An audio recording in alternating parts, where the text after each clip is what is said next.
Organissima, New York. Your exotic skin, hair, and beauty source, and your one-stop shop for all your natural and organic skin and hair care, featuring authentic organic Moroccan oil and prickly pear seed oil and much more. Bringing you only the best, straight from the source and proudly produced in the USA. So what are you waiting for? Shop today at www.organissima.com. Organissima, New York. Your beauty is our duty. Organissima, New York.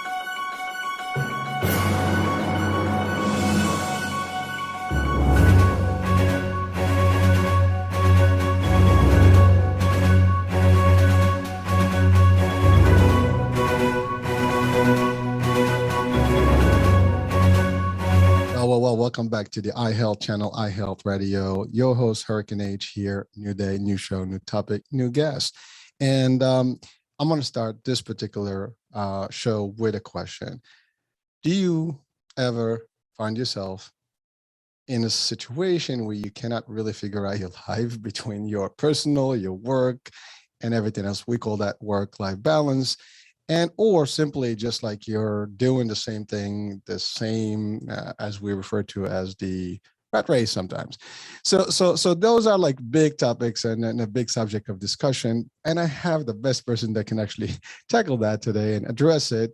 I have with me an author of a book that is actually dealing with that. And also she's done a lot of stuff. So without any further ado, I'd like to introduce Kathryn Burmeister, and she's going to cover with us this deal that is a big deal. How are you? Welcome to the show. Thanks for having me. I'm doing very well. Well. So I've been looking forward to this, and we have you. So first things first, the story is always the most important part. What is the story behind your book? What is the driver behind the mission and really the message in the book? Yeah, my book is Overcoming Addiction to the Status Quo, and I wrote it last year, published it this year. But really the background of it is how I came to have my own law firm. So I'm a personal injury lawyer. I opened my own practice in 2018. And as someone who never wanted their own business or their own law firm, here I am with both now. So that's, a turn of events. But it ultimately was because of a catastrophic event in my life. So I've always wanted to be a lawyer. Middle school, I decided I wanted to be. I was very inspired by Martin Luther King letter from a Birmingham jail. And even though he wasn't a lawyer, he spoke about just and unjust laws. And then around that same time, we had to read To Kill a Mockingbird. And so the idea of being able to advocate for justice through the law kind of came together for me. And that's what I set my path on. And I've always been an overachiever, A-type, box checker. So I just figured out where I wanted to be and backtracked and set myself on that path. So that's what I started heading towards. But the fact that I've dealt with anxiety and depression since about high school has been something I've had to encounter along the way as well.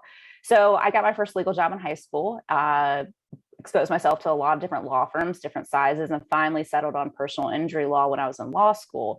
So I wanted to work on the plaintiff side, which is for the individuals that have been hurt. So after I got barred, I found really the perfect job. And it was a great practice. The partner had been practicing for 30 years. He had a couple associates close to my age. Everybody had a good time and worked hard, but we learned really a lot too while they were doing it. So I was there for about a year and a half, and I get a text message super early in the morning from my senior associate. And my mindset, being very self-critical, is I did something wrong. Like, I don't know why. There was literally no evidence to support that, but I was the youngest, I was female, I was the newest, least experienced, something, because he asked all the attorneys to come in before the staff. And so that's never a good thing, right? But right? Yeah, it's not good. But I knew that, but I could never have prepared myself for what I was actually going to find out. So we go in there and we sit in his office. It's myself, the other associates, and so three of us, and our partner's not there. And he sits down, and very obviously something's wrong aside from the text message. And he told us that our partner had committed suicide. He had been stealing from clients for 8 years. and he left notes detailing what he had done. If it had been between this and prison, this is the way he was going to go. He had daughters, he had new grandbabies. Yeah, he just laid it all out. So needless to say, that was traumatic, aside from the obvious, but we had an entire business that still had to run from that point. So I threw myself into that. Myself and the senior associate decided to continue the firm with a paralegal. And for that next year, I basically was running that firm on my own. My now partner had checked out mentally and physically. And understandably, he was going through a lot, but we were all going through a lot. Mm-hmm. And dealing with the old firm, our current clients, letting our current clients know so they can make decisions if they wanted to stay with us, even though it had nothing to do with us individually, and keep an entire business going. So I did that for a year, and I was operating on adrenaline. And I finally got to the point where I'd taken a trip. I was halfway across the world in Portugal, and I get a call from my paralegal. And we're very close, but I said, you know, I'm halfway across the world. Why are you calling me? And she said, I need permission to, do expedited service in a case. So basically spend a little more money than anticipated. And I said, that's fine. Why didn't she talk to our partner? She said, I can't get a hold of him. He knew this statute was coming up. And this is something, if we missed, we would malpractice. So it was a big deal. So he knew I was going to be out of town. He should have been there for her, and he wasn't. I got her the permission. We fixed the issue. But I get back in the country, and on Monday, I just could not process another thought. I had been very definitive of what needed to happen and when, and for the entire year. But at that point, I just could not think anymore. And where I was I was having suicidal ideations. I was so exhausted. And it's not that I didn't want to be here. I just didn't want to be dealing with what I was. And every waking minute, no matter what I was doing, I was dealing with that. Mm-hmm. So luckily I had enough wherewithal to call my husband, and he met me at home, and he was able to be there for me. And even, despite all that, I was able to really process it in some way. I think my brain just shut me down and did like a hard reboot is the kind of the way I describe it, because the next morning it was as if a, switch had been flipped.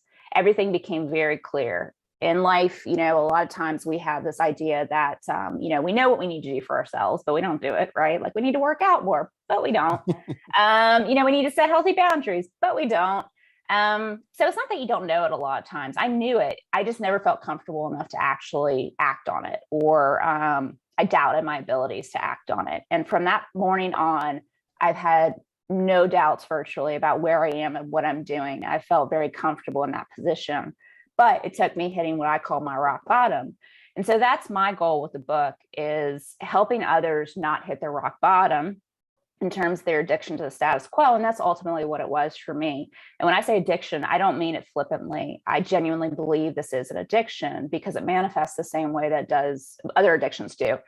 We still take action or inaction to our own detriment as a result of this addiction.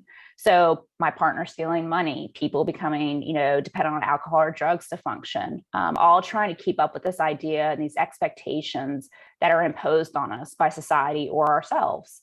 And so that was my rock bottom. I hit my rock bottom, my addiction to the status quo. And that's what ultimately turned the tide of everything for me. Wow, that's a lot. It is a lot. That's a lot to cover, man. I'm just listening to the whole story, and frankly, while you have it in the context of your law firm and your world, it is almost like a deja vu across a lot of other worlds. And I think everybody listening and watching right now can probably say, "Oh, I've been somewhere in there," and I don't know if someone can actually literally say, "I haven't been there." Maybe, I don't know. But I can tell you, even from early on, when you talked about school, right? And you had your goals and stuff. But we don't even sometimes think about that, because I actually had this conversation with my kids that, this is life. The minute you start really life, you're already in that kind of rat race, that whole formula. You're like basically stuck into it. And it's already almost designed that was a template. You got to go in, you start school, you get up, you go, and the year starts, it ends, boom, boom, boom. You have summertime, it goes quick, you go back next year and so on. Then now we have high school, college, and then before you go to college, your work, and it never stops.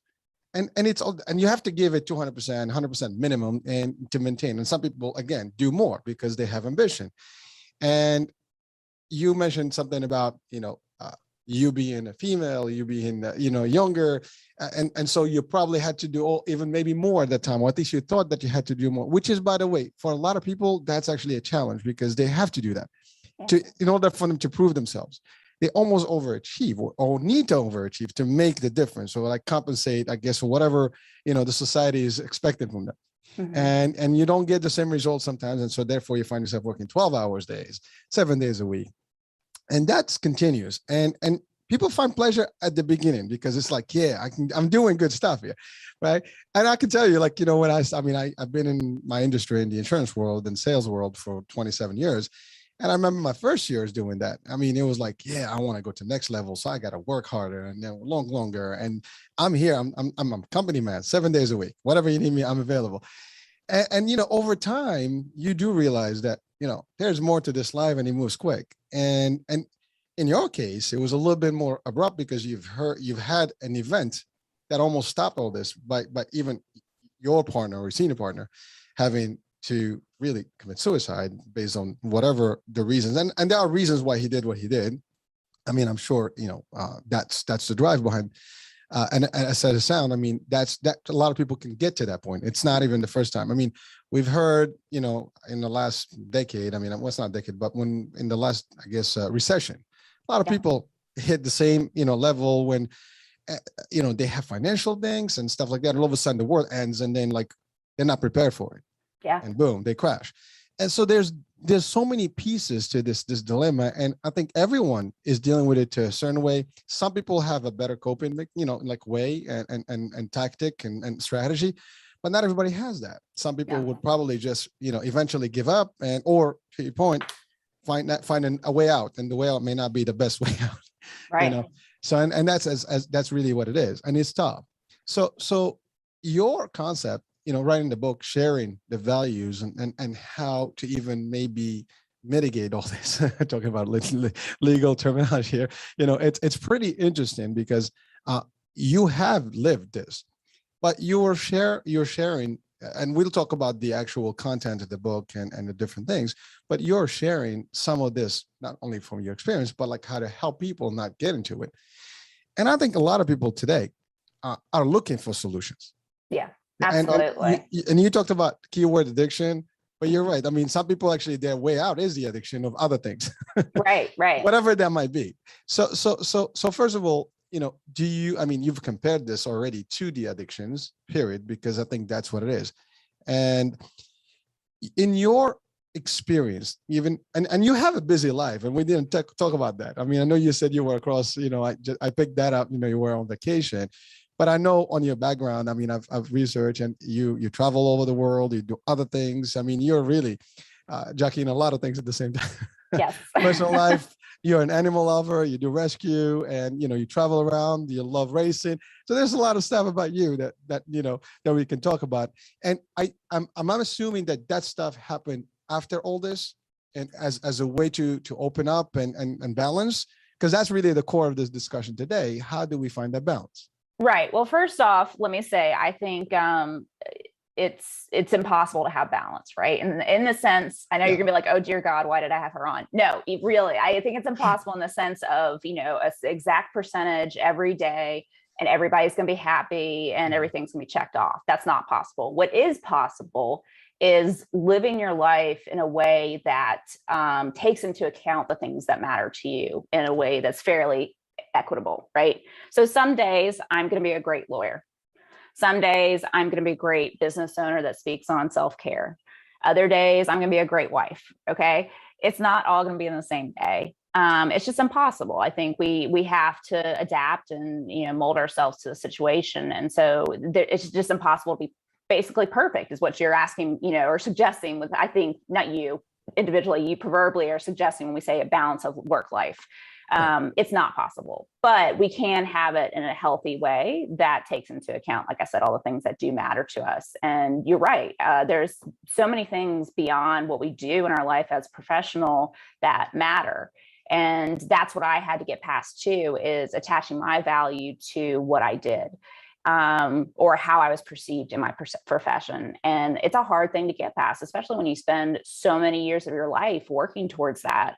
It's hard to step back and say, that's not who I am. I am a lawyer, but that doesn't define me as an individual. Well, definitely. And you know, it's funny because I think there's also a wisdom that comes along in time. Because we all start with the energy and the almost the feeling that we are invincible and we can do everything and we can achieve and overcome everything. Nothing can stop us. That's a great feeling. And it's almost like, you know, to your point, not real. It's not unrealistic. It's not going to happen.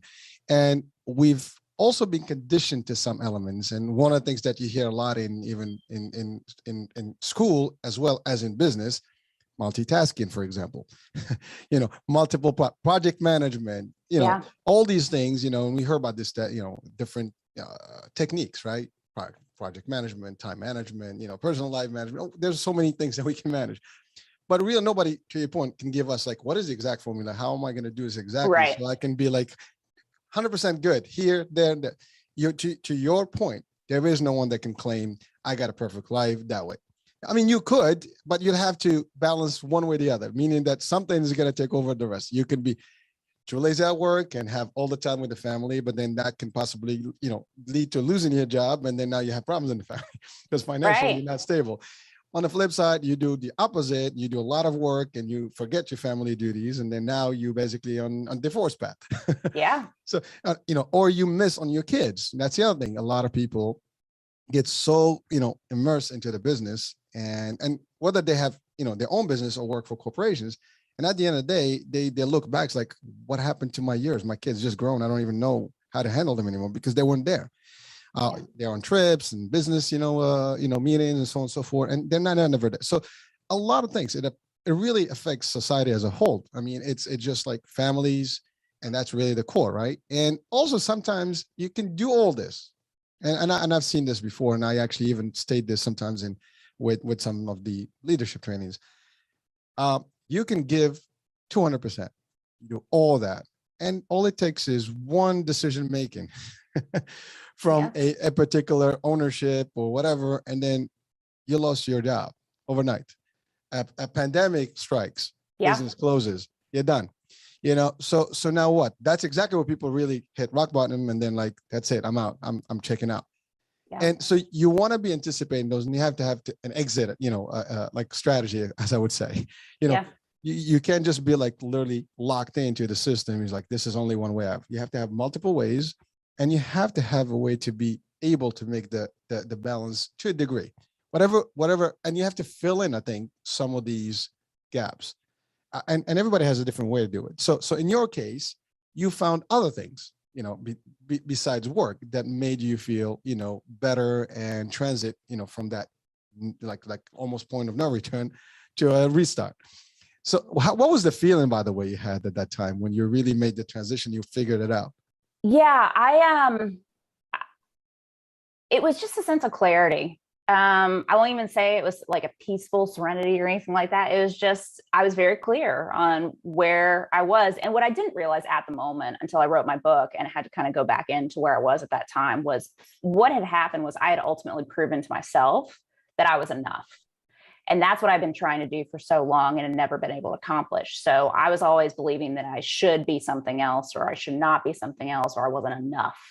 And that really plagues people when they're addicted to the status quo too, which a lot of people feel, you know, I should be a better parent. I should be a better worker. You know, I'm not enough because I'm not getting X, Y, and Z done every day. But that's what ultimately had happened in that one, you know, just pivotal moment. Everything came to a head. And I finally accepted unconsciously at the time that I had done absolutely everything and this was more than enough. And no matter what else happened after that, I was never going to have to prove that to myself again. And so I think this idea of perfection, like you talked about, or thinking we have to have a balance or everything, like we have an obsession as a culture with perfection. And the reality is it doesn't exist. And I talk about this in my book. Stephen Hawking has a quote that basically says, if perfection existed, we wouldn't exist. It's just not possible. So if you let go of that concept, that's a really great place to start, and realize it's just, you do the best that you can. Some days that's a lot more than others, and that's okay. That's completely okay. But what you do have to do is determine who you are at the core of everything. And I think that's what a lot of people have a hard time doing because, like you said, we've set ourselves on this path from a very early age to go to school, check off the boxes, go to college, get the degree. And then if we have other plans, we keep doing it. Even if it's, get married, have 2.5 kids, you just keep going until usually it's around retirement, people go, oh, okay, unless something catastrophic happens before then. But people don't think about what they want really out of life because they've set themselves on this path that just seems to be almost moving after a certain point.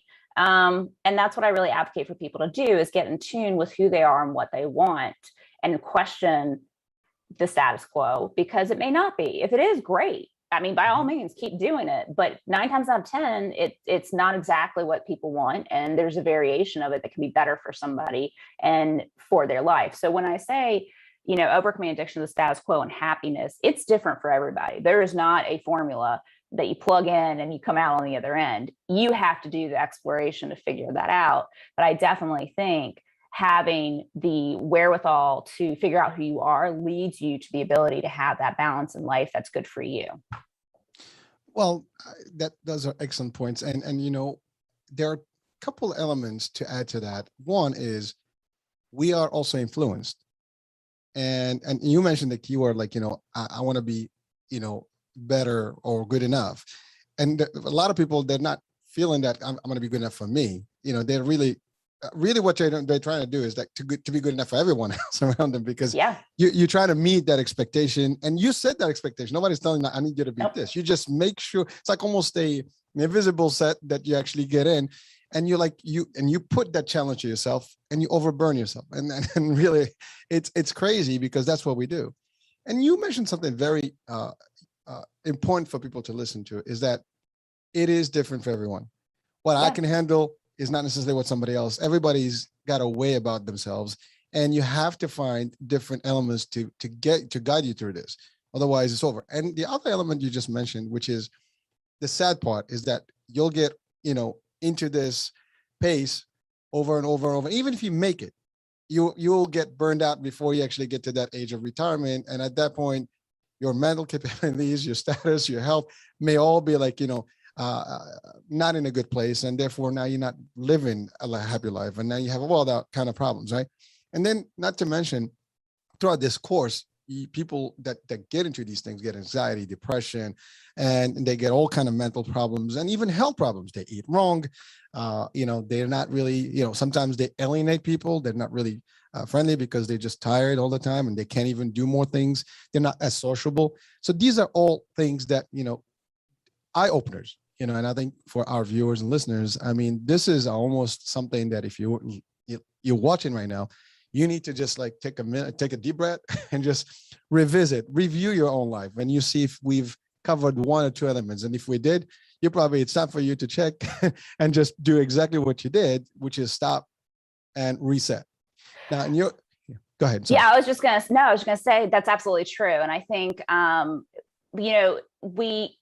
everything we discussed in terms of anxiety, depression, going, missing family events, missing, things that you want to do, it's, it does manifest differently for everybody. But I think we also need to recognize it doesn't have to get to the extreme of one of these things. Like in my case, you don't have to have suicidal ideations, but suicidal ideations are very common. People, think, oh, maybe if I wasn't here, that's a suicidal ideation. Mm-hmm. Even if it's not that you're just tired, that's where I was. But it's normal in the sense that so many people feel that way and feel and experience these things we talked about. It's not normal in the sense that you shouldn't have to accept that as being okay, as what you live with. That does not have to be what you live with. And I talk about in my book, the worst thing that can possibly happen is you get to the end of your life and look back and say, wow, I really wish I'd actually been happy. I'm more of a spiritual person as opposed to religious, but regardless, none of us know how long we have here, right? So nothing's guaranteed. And while we all have bills to pay, I fully recognize that. We can still find a balance that allows us to be productive for the basic needs that we have to have met, and also enjoy our life. Because if you work, 90 to nothing your entire life, is that really what on your deathbed, honest to goodness, you're going to say, I'm glad I did that? I'm willing to bet nobody's going to say that if they're being honest with themselves. Well, actually, that is the answer. No one is going to say that, because the fact of the matter is, no one is really thinking like my life is just to work. I'm not a robot. We're not robots. We do need other things, right? And, maybe a robot is not a person going to complain, right? You program, they're just going to do it, day in, day out, that's it. But humans, there's emotions, there's factors that can apply. And every single thing can affect us. And if we don't take it, even our bodies will reject some of this, because eventually the body is going to stop. Hey, I can't do this. Or the brain is going to stop. I can't do this. So, but I think we talked about perfection or imperfection, but I think there's another element maybe we can add, is that the fear of failure. Yep. I think that's really the biggest piece. A lot of people are afraid now. I don't want to fail. It's not good. I can't do this. It's okay. You're not always going to win battles. You're not going to have it all. You have to, once people establish that rule, that things can go down and can go bad and can go south, guess what? You will be back again. You did. That's the biggest thing that people have to remember. In my book, in the beginning, I speak about ZeroSum Professions. So my profession is a lawyer, doctors, nurses, even elite athletes, and corporate executives, professions where if you're not winning, you're losing. Mm-hmm. And sometimes in like an elite athlete sense, that's very real. For me, it's winning and losing cases. For a doctor, it's life or death sometimes. Mm-hmm. And it's not to say that the addiction to status quo doesn't manifest for other people. It absolutely does. But in these professions, I think it manifests itself more drastically and more quickly because of the pressures that are being put on us from such an early age, setting ourselves up to a career that is ultimately, this false dichotomy. If you're not winning, you're losing. So as soon as you accept that somebody's going to have to lose, like in my case, somebody's going to lose a case and somebody's going to win. There's no other option really. I mean, I guess we can mediate, but at the end of the day, somebody still feels like they were winning and losing. Mm-hmm. You're not failing. Failing is it's not true to me. It sounds like really, existential to say that. I think it's just such an opportunity to learn. And once you let go of that idea of failure, what would you do and who could you become? I mean, we make these things out in our minds to be so much worse than they actually are most of the time. And even still, you can learn from an experience. So I've had horrible experiences when I failed, but I've learned from them. And I've gotten back up and I've kept going. And overcoming adversity, I think, is something that as a culture, we just don't teach. And we either haven't discussed it in the past in a conscious way, or I'm on the back end of the generation where everybody was a winner. Everybody got a participation trophy. Everybody, was outstanding. And what it did inadvertently was taught everybody that failure is unacceptable. And so people have started to shift their mindset and not be able to encounter adversity in a healthy way. So they're not pushing themselves past what they know they can do as a result of it. And the reality is life is going to have adversity in it, whether you choose to or not. That's right. So you're not going to be able to process it healthy or in a healthy way once you encounter it, if you haven't learned how to do it before then. Well, I have to say, I'm amazed at the way you broke down the failure concept there, because I believe in that. And I actually even stated in different shows or through my little TikTok stuff. But the fact is, failure is part of success. I mean, success has failure built into it. No one today that has succeeded in anything did not fail at a point or another in their life. It had to be failure, but failure is actually a step to success. It's part of success. You have to know that it can happen.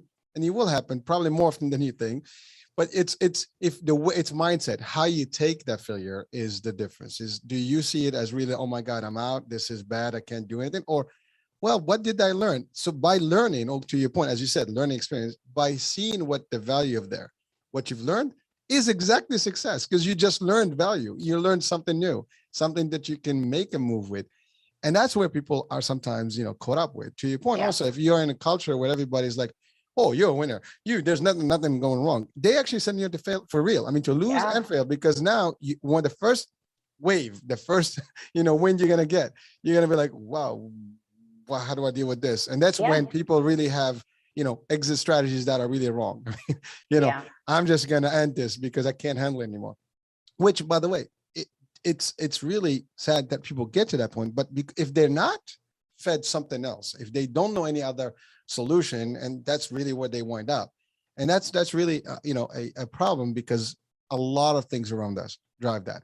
Even we live in a very media-oriented world, right? Oh yeah, God bless those kids that are growing up with that stuff. I mean, I at least grew up when you still, didn't have a cell phone until you're 15 years old, so you could get away with a lot more stuff. Well, and even our cell phones were really phones and not computers. Yeah, exactly. They're little blocks. Yeah, exactly. But now, I mean, they have, the media is on TV everywhere, and it's accessible, but also everything is suggesting things to us. Like, you're supposed to have this. That's what success means.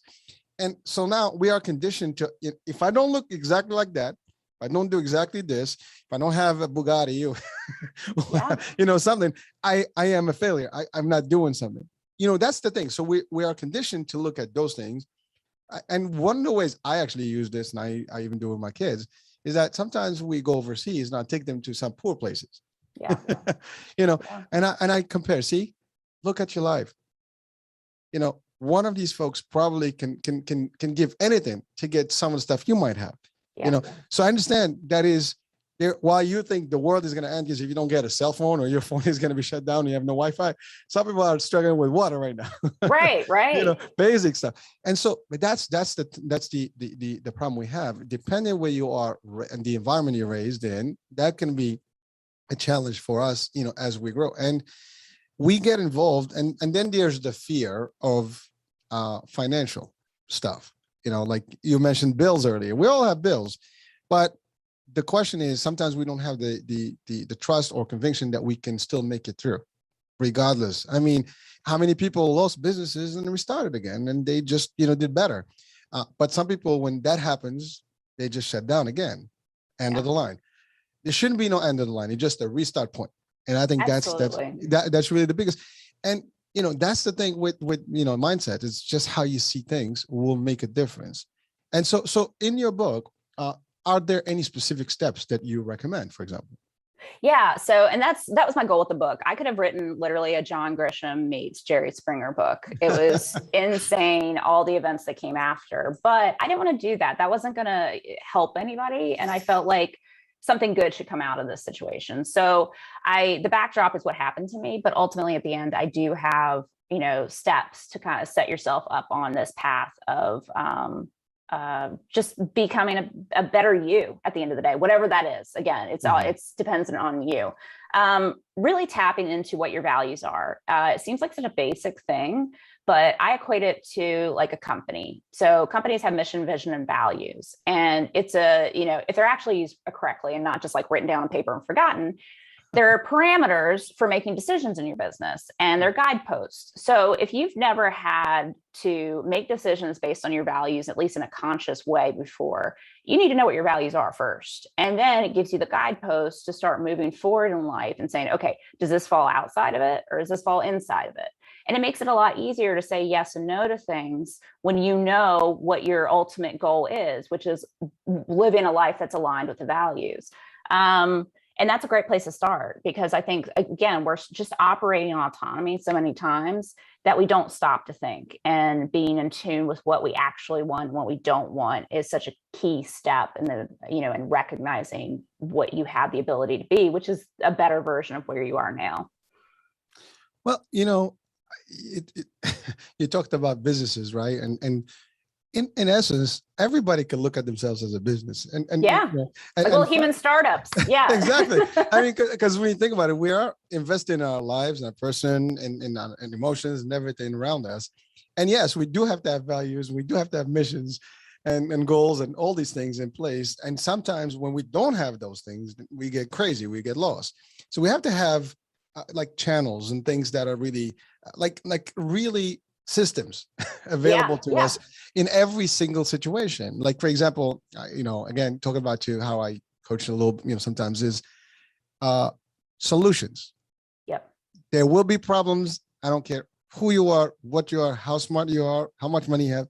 And we don't even have to go back. I mean, a couple of days ago with Facebook shut down, $7 billion loss is a big deal, right? Yeah, it is. Yeah, but you don't think that it's going to happen, but it could happen. So what's the contingency?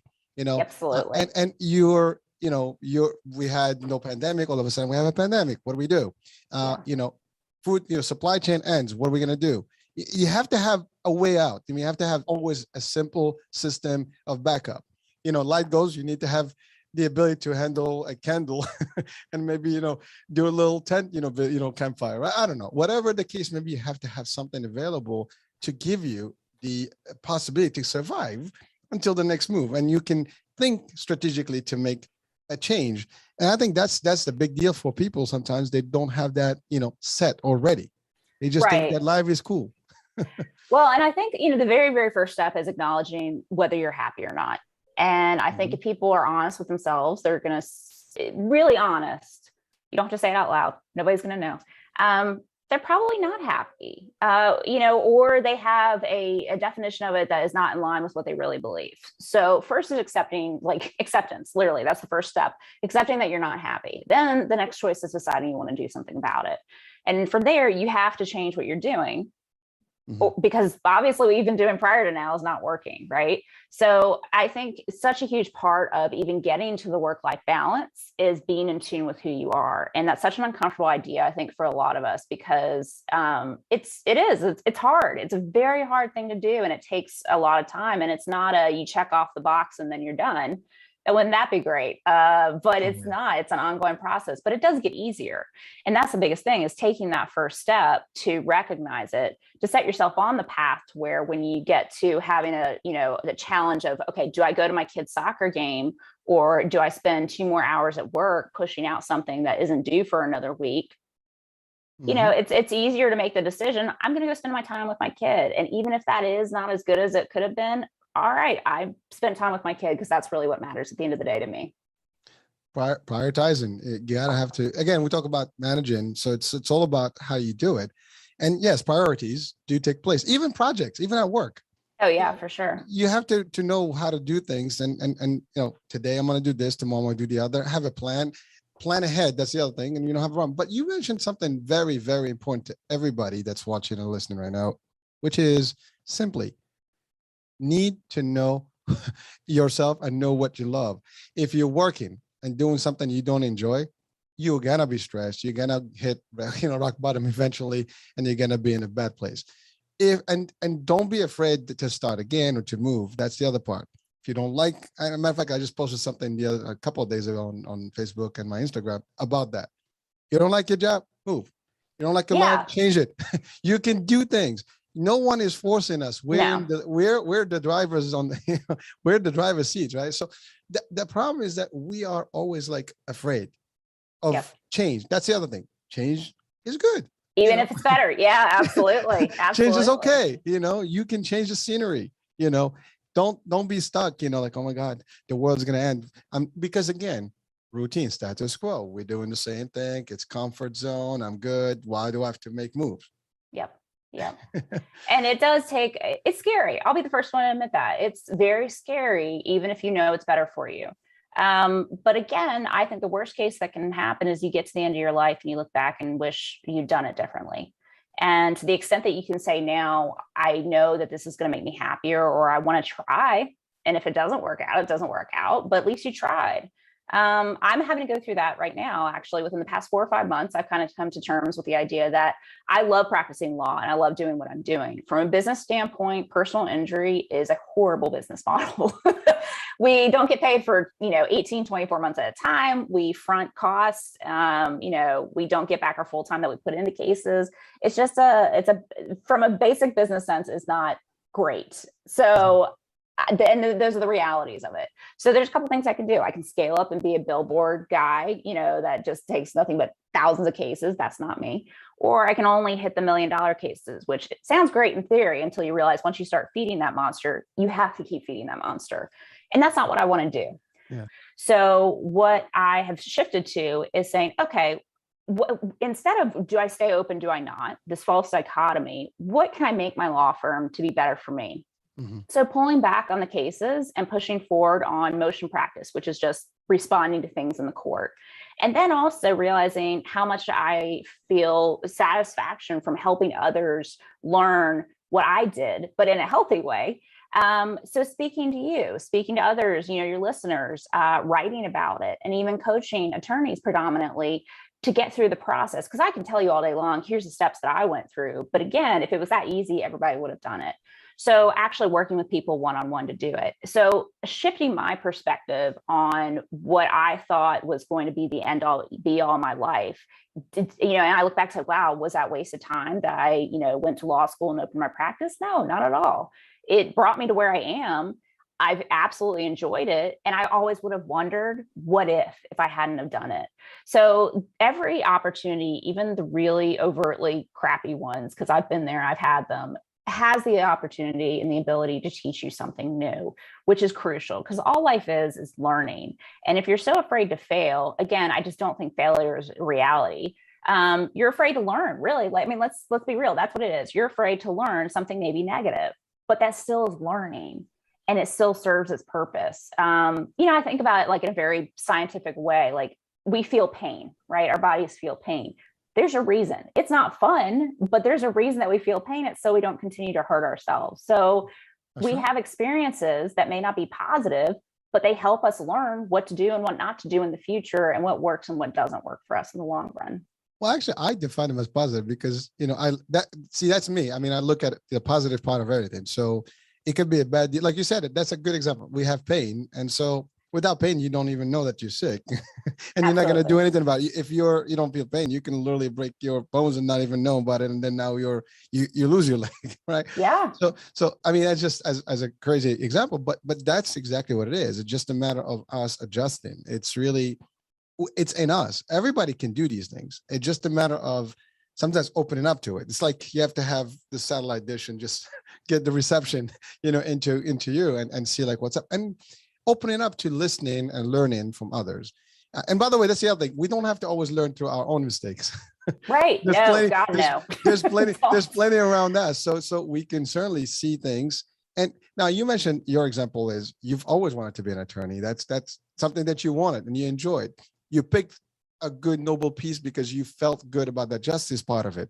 And that's a good thing. So while you're still adjusting within your own realm, you're still figuring out a way, different way, but within the same, compound. You're still in the right place, as far as your what emotions and what you love. Some people may just literally just like, this is not me. I want to move. And then they change. That's okay. Start Absolutely. again. I saw so many people in law school, like I exposed myself to the legal profession before I went to law school. So I knew what I was getting into. So many people didn't. They went straight in from undergrad and they'd be 1 year, 2 years into law school, which law school is not at all like practicing law, but they go, I hate this. And I was like, so why don't you stop? Like, but I'm already 2 years in. You're going to be about to be 3 years in and be in a law firm in a second. Like what, and I get it. Again, it's scary.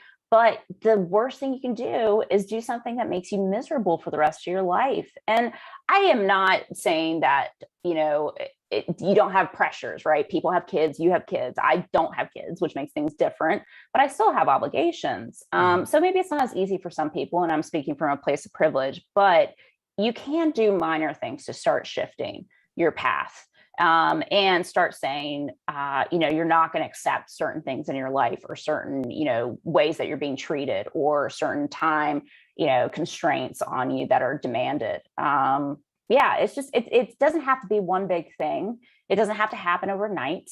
But you absolutely have the power to change your environment. It just may require you being creative or, just thinking even more outside the box than you might otherwise would have thought. Well, definitely. And so there's a couple things I want to add to that. One is people, they have the pressures, as you mentioned, from early on. And the pressures can be from family. Oh, you got to be, everybody in your family is a lawyer, and now they want you to be a lawyer. Everybody is, and I've seen that in some cultures, everybody's a doctor. Your parents are doctors, kids have to be doctors. And then you have almost the contrast piece, which is you go to school now.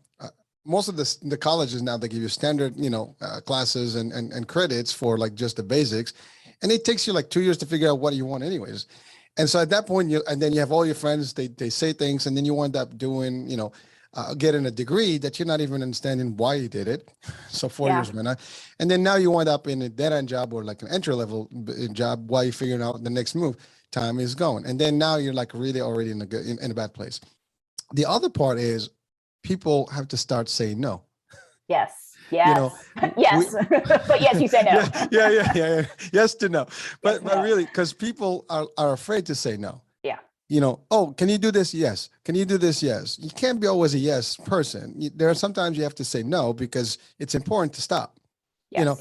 Take a break, take a deep breath, and people don't take even time to eat. That's a problem. You don't take vacation. That's a problem. Setting boundaries is paramount to anybody's success. And when I say success, I don't think about it in the stereotypical sense that most people do. I don't think money equals success. I think happiness equals success, ultimately. Money makes things easier. No doubt about it, right? Again, we have basic needs that need to be met. But there is definitely a threshold, and there have been studies done on this, where after a certain point, if you have a certain amount of money, the more money you have, the less happy you are. Because in and of itself, money doesn't make you happy. You can have experiences and you can have things. And I would argue the experiences give you more joy and satisfaction than the things in and of themselves. But you can't take that with you. Money sitting in a bank is not in and of itself going to make you a happy person. I think genuinely what you are as an individual, money can amplify that to whatever degree. You're a good person or a bad person. And I like nice things. I'll be the first one to say I like nice cars, but I still could say if I didn't have a nice car, I'd be a happy person. And that's what I think people have to shift their mindset about. Success is not tied to how much money you make. It's not tied to how many accolades you get from your employer. It's tied to what you are in your life and what you're able to accomplish as you. And is that fulfilling or not? Well, and key word here, money is not going to get you happiness, right? And frankly, money can buy you a good watch, but not time. No, absolutely. You can get a $100,000 watch and still not going to have any time. If you're sick, that's not good for you, right? Time is ticking, right? Yeah, same thing. It cannot buy you, family. I mean, you can buy a house, but not a home. We can, break it down to a lot of things, but yet people still feel. Now, people may say, well, you guys, what cloud do you live in? Because you might be, set, that some people may like, oh, you're not talking about our, my level. Everybody's level is the same. You can live with little money and be happy, and have a lot of money and be sad. And we've noticed that. I mean, we see it all the time. You can have all the money, but everybody hates you.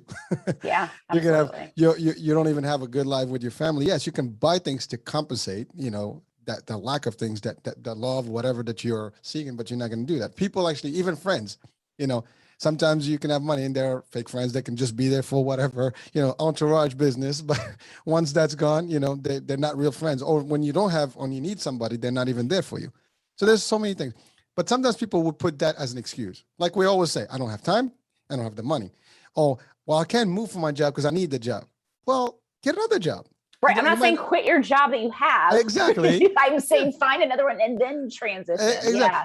Exactly. Yeah. So make a balance. Second, start a business on the side, build that, moonlight somewhere, whatever. There's ways you can do this to do the transition. Sometimes start again, save some money to get started. Right now with online business, you can do a lot of things, small things. I mean, and you can start. That's the other thing. People sometimes get standardized to one level and they don't want to drop back. It's okay to restart, to reset. You reset, you go. And that's okay. But again, that's my opinion. I've done that before. I had a show, I think 2 weeks ago, and we had a role play, and the doctor asked me the question and said, well, how do you do it? It's like, listen, I work with my brain. I can work with my hands. If this stuck, I'll go Uber. I don't care. I'll deliver pizza if I have to. I have to survive. I'll make money somehow. I live in a nice house. I may have to reduce the house. I own a home. I have to rent. I rent. I've done that actually. Yeah. So been there, done that. So when someone tells me, oh, you're talking too much. No, I'm not talking. I can tell you stories. I went from a lot of money to no money and back to a lot of money. It doesn't matter. Life goes up. It's up and down. Once you establish that there's nothing that can stop you, I think that's the key. There's nothing that can hurt you. You can actually face this dilemma, and therefore the status quo is no more for you, because now you can literally maneuver. Absolutely. It's a mind shift. It absolutely is a mind shift in accepting that the worst thing that can possibly happen, what is it? You lose your job. yes, that's horrible, especially if you're the only one providing for yourself, but you can go get another job. Are you having to work a number of jobs? Maybe, but there are solutions out there. Again, I understand that it's not as easy as I may be making it sound like to some people, but I genuinely believe a shift in your mindset can go a long way in helping you overcome these challenges that you may encounter. Or if you, like you said, it's unplanned, you lose your job, you lose, your big house. Okay, so pivot, let's find a solution. Because sitting there and worrying about what you can't change is not going to change it. And if you can change what's ahead of you, then you need to be doing it. But it's a lot, I think, for most people to sit there, and especially if it's, like we said, if it's comfortable, and then to change that actively into an unknown territory. But again, I just can't imagine living a life of being unhappy. And to me, that's just the worst thing that can possibly happen at the end of the day. Happiness is key, and you have to find it somehow. Because again, living sad, I don't think you can live long. That's the bottom line. No, and it's just, what's the purpose? I don't know. What's the purpose at that point? I remember reading a book, I think it's Solving for Happiness. And it's a guy, I can't remember what he did, worked in big oil or something out in Abu Dhabi, and had, expensive cars, yachts, tons of things, right? Didn't get to spend a lot of time with his family. Turns out he was working a lot, but his son ended up going for, routine, unplanned, but fairly routine surgery. He died on the operating table. And he would have given everything he had to have spent more time with his son. And that just really stood out to me. So it really doesn't matter in the sense of where you are financially. I think just realigning with what matters to you is the most important thing you can do. And from there, everything else is just gravy. It's just icing on the cake type thing. Because you may lose those things by, either through intention, like we're talking about pivoting, or unplanned situations like the pandemic. And at the end of the day, you're going to have yourself to live with. So how do you want to live? Well, again, the pandemic is a great example. I mean, people had everything, and some people lost their lives. Some people lost their health overnight. Businesses shut down. I mean, there were a lot of businesses that actually got affected big time, and they were not able to survive. And so either you go, oops, that's it. I'm just gonna, I can't do this anymore. Or you can just say, you know what? Okay, maybe this is a good reason for me to restart. That was not the right path for me.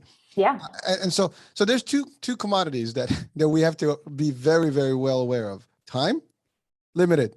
And earlier said there's no guarantees. There's one thing guaranteed at the end of time is death. Right, yes. Yeah. And really, so we have to be mindful of that exact statement. Like, we will end somehow. I mean, in the medical term, we'll expire. Right. And we have to make the best of the time we have, by doing the right thing, enjoying, spending it with the loved ones, or creating loved ones if we don't have one, or whatever the case may be. Do whatever is good for us that makes us happy. And then define what happiness for us. That's the first thing, right? Yeah. Then you have also health. If you don't take care of your health, I mean, we're talking about this to provide some advice to folks, to guide them a little bit to be healthier. I mean, if you're happier, there's a good chance you're healthier mentally and physically. Yes. Right. Yes. And then the money can be an issue in a lot of realm because it's part of society. It's just the way it's designed. Right. It's, is it a means to the end or the answer? Yeah, it's a means to the end, right? So you can use it, but use it wisely. But you're right. No one in this world can buy you happiness or family or health, or bring someone, from that bad and whatever. You can't. Money is not going to do that. You can put them in the best hospitals. You can give them the best treatment. You can spend as much money as you can, and sometimes it still doesn't work. So, and you can, 1 minute that you want to spend with these people can be something. I mean, there were so many stories about that. People, sometimes they have these digestive and they can't even eat. I mean, all the food in front of them and they can't even have it. Yeah. It's as crazy as that, right? You can have a car, but you can't drive anymore. Right. You can have a pool, but you can't swim anymore. I mean, I'm just, giving, but we can think about all these things. You can have many things, but if your body fails you, your mental state fails you, or you run out of time, you're done. There's nothing else. And you don't want also to live your life, go crazy, status quo all the way to the end, to your point, dead bad. Okay, oops, what happened? Or even if not, you get to that age where you're not really able to do things. Yeah, absolutely. And I think that's a great point that you bring up, because I think because we are addicted to the status quo, we put our health, both mental and physical, second and on the back burner so often. And as a result, people are just very much unaware of what stress does to your body, mentally and physically. It absolutely takes away, your life and your time. I mean, there have been studies that have shown the impact it has on people and long-term effects. So to deny that stress and overwork, that don't have an impact on you is foolish. So recognizing that, and again, being proactive, yes, we have to work, but we can work in a way that, again, has a balance. We take care of ourselves physically by working out, and we, take time to be with the people we care about, mentally taking care of ourselves. You just can't go all in on one thing and expect it to turn out well. That's literally everything. Is there anything in this world? I challenge somebody, and probably somebody's going to come up with some smart aleck response, right? Challenge anything in this world you can do all the time and have it turn out well. You can't. So like most things in life, you got to find a balance. And that's to our point about all of this, finding that balance, but the balance that's right for you, and what it may be on one day, is different from another day. And that's completely fine. And just to add to that, I mean, first of all, we're not the Energizer Bunny, so we can't keep No. going. We need to sleep. We need to do all the above, eat right, diversify our life. But also at the same time, we have to also manage our expectations. Yes. Some people are ambitious, but ambition doesn't mean go crazy. Right. You can have goals. I always say this, dream so big they can scare yourself. That's okay. Be as ambitious as you want. Go after your goals. There's nothing wrong with that. Actually, I push that every day. But know how to get there without having to burn yourself. Yeah. Burnout. I mean, I had a whole show about burnout, and really that's big. And burnout leads to, again, mental, depression, anxiety, all the above. And it's not something that you can do anything about, because that's just how the body functions. You get too much of whatever chemical in there, and it's going to hurt you. And so doing all the good stuff, taking the right stuff, breathing, meditating, taking a minute for yourself, enjoy others, spend time. Like some people, they do this, they don't even have time for anyone. Yeah. They don't have a life. Get a life. Yeah. And really, one day you're going to be like, where was my life? What did I do with my life? Well, guess what? You kind of gave it. And that's the other thing. We sometimes, and I don't want anyone to take this wrong way, but we invest our value, our time in 99%, 90% of the population works for other people. And yes, and that's okay. We all have to work with each other and for each other, to help each other in society. However, understand that you're investing everything in somebody else's, portfolio. Yeah. And that's okay. However, but don't leave yourself without anything. Absolutely. Don't give it all, give enough, you have to be honorable, loyal, ethical, all this stuff, while you're getting compensated for the work. Do exactly what you're expected to. But don't take that to the next level where you think that the world is going to be in your favor. It doesn't matter how high you go into the levels. But a good example, I made the highest level I can have, my own career path, and I did it. And then a company was owned by a person who actually shut down the company overnight. Yeah. I literally flew in, from vacation, and I was called in. It's like, we're shutting down. Cool. Okay. Yeah. You don't have a choice. Okay. So what am I like? So I could have literally said, oh my God, this is it. I can't do this anymore. Or like, no problem. Tomorrow's a new day. I'll start again. I start a company. You can't, your opportunity ends, find your opportunity, create an opportunity. Don't stop. And this is the message that I wanted actually, through your help here and through your message as well, to add those two to the folks listening and watching. You can do it. Everybody can do it. Do it at your own pace. You don't have to really go crazy, or you have to literally mimic somebody else's way of doing it. Do it your way, but just do it. Don't burn out. Don't go crazy. Don't end your life. Don't do something where it's like, there is a way out. End of story. There is, absolutely. And I think, that really touches on the mental health part of it for some people who are not maybe as familiar or as comfortable with it. First of all, recognizing it's a chemical imbalance to varying degrees. It's a spectrum. It's not, you have to have a formal diagnosis to have anxiety or depression or stress. Stress, everybody has it. If you're human, you have stress. It used to be back, obviously in prehistoric times, it was animals chasing us. Now it's the perception of standing in front of people and being laughed at, right? It just manifests in different ways. It doesn't mean it's any less real to our bodies. But recognizing that for what it is, And learning how to cope with it or prevent it is the biggest thing you can do for yourself. Ignoring stress and ignoring anxiety or depression just because you can't see it physically, like a broken bone or putting on weight, is I think one of the worst things you can do, because your mind is I would say one of the last things to go, at the end of your life. And you want to keep that in the best place possible. And I think that can even get you past so many more things, because you like we've said the entire time, because you have a good mindset and a good perspective on things, that can get you through a lot more than you might otherwise thought you ever could get through. And mindset is a shift. Anybody can change it to whatever they wanted to make it work towards to their benefit. Yeah. It's not like everyone is equal in this world in terms of these capabilities. Yeah. So we can do it. Everybody listening, watching, if you think you can, you're wrong. You can. And that's the other thing. Say, I can. Believe that you can, and you will. It's how you think. There's nothing different between us here talking than anyone out there. It doesn't matter, rich, poor, middle class. We're all the same.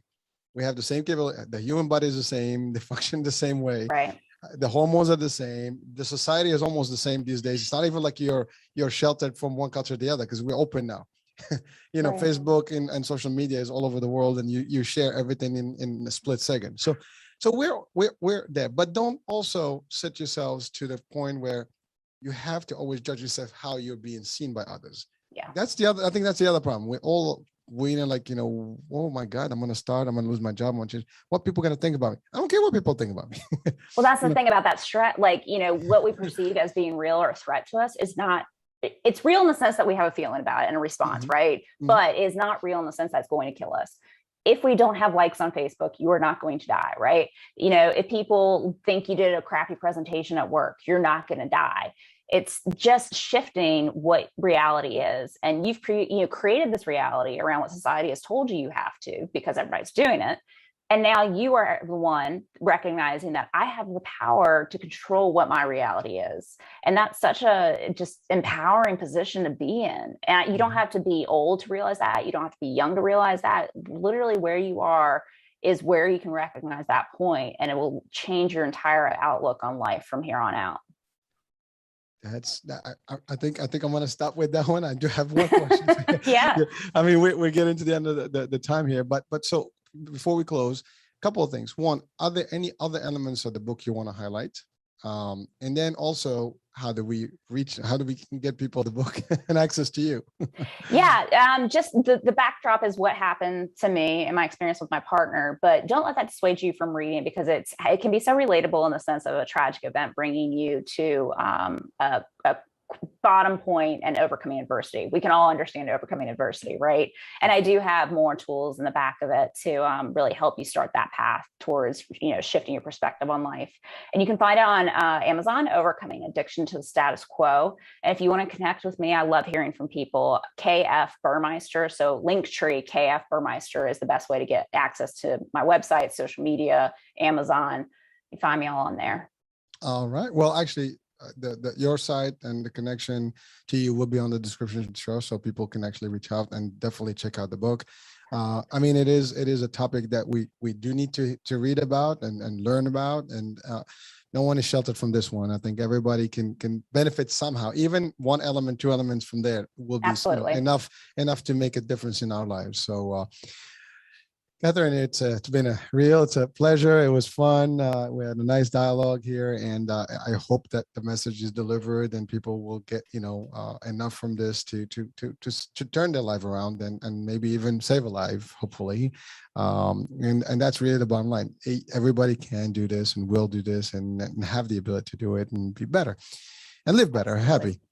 So that being said, thank you for being with us, Kathryn, and that's about it for me, Hurricane H here. Thank you for watching the iHealth channel and listening on iHealth Radio. We'll talk soon. Different show, different topic, different guest. Bye now.